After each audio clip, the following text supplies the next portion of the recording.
झारखंड के धनबाद में पीएम मोदी के बारे में अब सब कहने पर एक युवक की बीजेपी कार्यकर्ताओं ने जमकर पिटाई कर दी और युवक से थूक चटवाया। नाराज कार्यकर्ता युवक की तब तक पिटाई करते रहे जब तक युवक ने बीजेपी जिंदाबाद और जय श्री राम के नारे नहीं लगाए।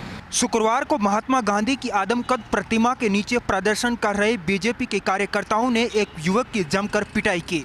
युवक ने पीएम मोदी के बारे में अब सब कहे थे। इस दौरान गांधी चौक पर तैनात पुलिस आराम से तमाशा देखती रही। किसी ने भी युवक को बचाने की कोशिश नहीं की। इस घटना का वीडियो भी वायरल हो रहा है। जानकारी के मुताबिक पीएम की पंजाब यात्रा के दौरान की गई सुरक्षा चूक के खिलाफ बीजेपी का एक दिवसीय मौन धरना कार्यक्रम आयोजित हो रहा था। इसमें सांसद, विधायक और जिले के कई पदाधिकारी शिरकत कर रहे थे। इस दौरान एक युवक वहां पहुंचा और बीजेपी के प्रदेश अध्यक्ष दीपक प्रकाश, पीएम मोदी समेत एक समुदाय के बारे में अपशब्द बोलने लगा। इससे बीजेपी के कार्यकर्ता भड़क उठे और दौड़ा कर युवक की पिटाई की। मौके पर मौजूद कुछ लोगों ने युवक को पिटाई से बचाने का प्रयास किया, लेकिन बीजेपी के कार्यकर्ता मानने को तैयार नहीं थे। कार्यकर्ताओं ने उससे जय श्री राम और भारतीय जनता पार्टी जिंदाबाद के नारे लगवाए, थूक चटवाया। इसके बाद युवक ने मौजूद लोगों से माफ़ी मांगी और फिर वहां से चला गया। झारखंड के सीएम हेमंत सोरेन ने इस मामले पर संज्ञान लिया है। उन्होंने झारखंड पुलिस और डीसी को इस मामले की जांच कर दोषियों के खिलाफ सख्त से सख्त कार्रवाई करने के आदेश दिए हैं। सोशल मीडिया पर सीएम हेमंत सोरेन ने लिखा, अमन चैन वाले राज्य में नफरत को कोई जगह नहीं है। राज्य की ऊर्जा मंत्री भंवर सिंह भाटी रहे आज अपने गृह विधानसभा क्षेत्र के दौरे पर। यहाँ देशनोक कस्बे में उन्होंने दी कई सौगातें भी। दरअसल करीब 4 करोड़ की लागत से तो नई सड़कों का शिलान्यास किया गया है। निश्चित तौर पर देशनोक को इससे फ़ायदा होगा। साथ ही साथ उन्होंने यहाँ एक खेल स्टेडियम के लिए 4 दीवारी की नींव भी रखी। भाटी ने कहा कि सरकार का फोकस है विकास कार्य हों। साथ ही साथ कोरोना के मद्देनज़र हम इस बात पर खास ध्यान दे रहे हैं कि स्वास्थ्य सेवाएं बेहतर हों। इसके लिए उन्होंने यहाँ एक ऑक्सीजन प्लांट का भी शुभारंभ किया। भाटी ने कहा कि मुख्यमंत्री अशोक गहलोत ने बजट में जो घोषणाएं की थी, धीरे धीरे वो साकार रूप ले रही हैं। चाहे शिलान्यास हो रहा हो या लोकार्पण, हमारी कोशिश यही है कि जनता से जुड़ी समस्याएं जल्दी से जल्द हल हो। मंत्री भाटी यहां शिविर में भी गए और पट्टा वितरण कार्यक्रम में भी शिरकत की। भाटी ने कहा कि मुख्यमंत्री अशोक गहलोत लगातार जिस तरह से काम कर रहे हैं, कोरोना होने के बावजूद वो वीसी के जरिए, फ़ोन कॉल्स के जरिए लगातार मंत्रियों के संपर्क में हैं और राज्य की जनता के लिए क्या बेहतर हो सकता है, इसके लिए वे काम कर रहे हैं। साथ ही साथ भाटी ने अपील भी की कि कोरोना की तीसरी लहर निश्चित तौर पर एक चुनौती है। कोरोना एप्रोप्रिएट बिहेवियर का पालन करें। उन्होंने कहा कि मैंने कार्यक्रम में भी इस बात का ध्यान रखा है, जितना संभव हो सके लोग मास्क पहने और डिस्टेंस मेंटेनिंग करें।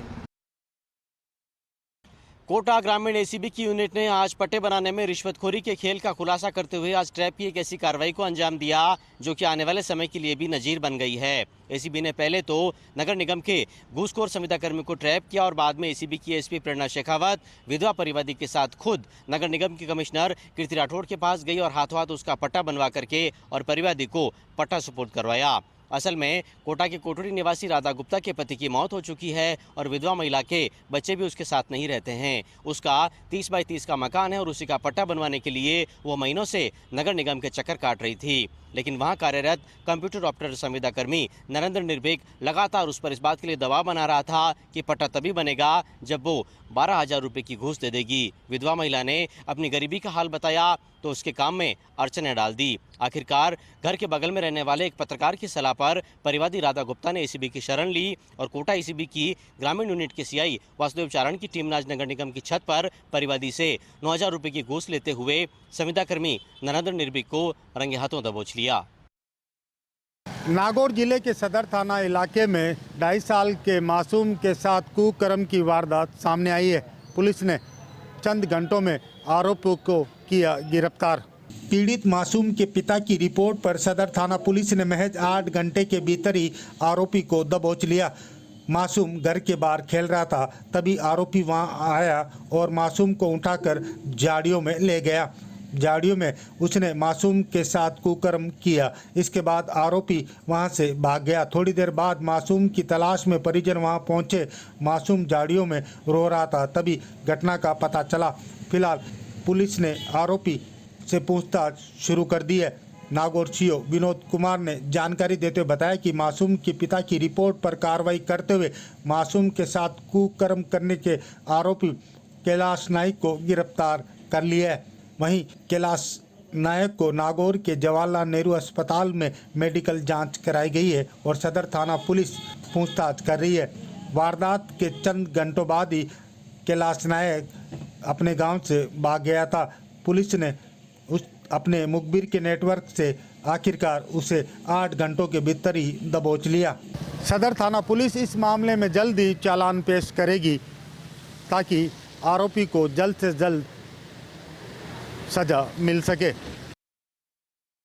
सूबे के मुख्यमंत्री अशोक गहलोत की सोच से सीमावर्ती जिले जैसलमेर में 3000 करोड़ रुपए का निवेश को लेकर इन्वेस्टमेंट समिट, MOU और LOU सेरेमनी का भव्य आयोजन किया गया, जिसमें उद्योग जगत से जुड़े उद्योगपतियों के साथ अन्य जिलों व प्रदेश से आए उद्योगपतियों ने भाग लिया। जिला प्रशासन, उद्योग व वाणिज्य केंद्र तथा रिको के संयुक्त तत्वाधान में शुक्रवार को होटल मैरियट में इन्वेस्टमेंट समिट का जैसलमेर विधायक रूपाराम धंधे के मुख्य अतिथि एवं जिला कलेक्टर आशीष मोदी, पुलिस अधीक्षक डॉक्टर अजय सिंह, संयुक्त निर्देशक उद्योग विभाग योगेंद्र गुरनानी, रिको इंडस्ट्री एवं व्यापार मंडल जैसलमेर के अध्यक्ष गोपी किशन मेहरा के अतिथियों में इन्वेस्टमेंट समिट और MOU LOI की भव्य सेरेमनी का भव्य आयोजन हुआ।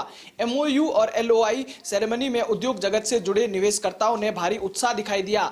जैसलमेर जिला स्तर पर आयोजित समिट इन्वेस्टमेंट सेरेमनी में 1236 करोड़ रुपए के MOI एवं 1723 करोड़ के LOI में निवेश हुआ। इस प्रकार जिले में लगभग 3000 करोड़ रुपए की निवेश की सौगात मिली। इस उद्योग जगत में जिले के लगभग 16000 लोगों को रोजगार के अवसर प्राप्त होंगे। वहीं जैसलमेर विधायक रूपाराम धंधे ने उद्योगपति को संबोधित करते हुए कहा कि जैसलमेर में पर्यटन, विंड एनर्जी और सौर एनर्जी, स्टोन इंडस्ट्रीज के साथ ही कृषि उद्योग की विपुल संभावना है। इस मौके पर जिला कलेक्टर आशीष मोदी ने कहा कि जैसलमेर में निवेशकर्ताओं के लिए जिला प्रशासन की ओर से भरपूर सहयोग मिलेगा। उन्होंने कहा कि यह पर्यटन के साथ सीमेंट और कृषि क्षेत्र में उद्योग विकसित करने की विपुल संभावना है। उद्योग जगत के उद्योगपति इसमें आगे आए और अधिक से अधिक धनराशि का निवेश जैसलमेर की धरा पर करें।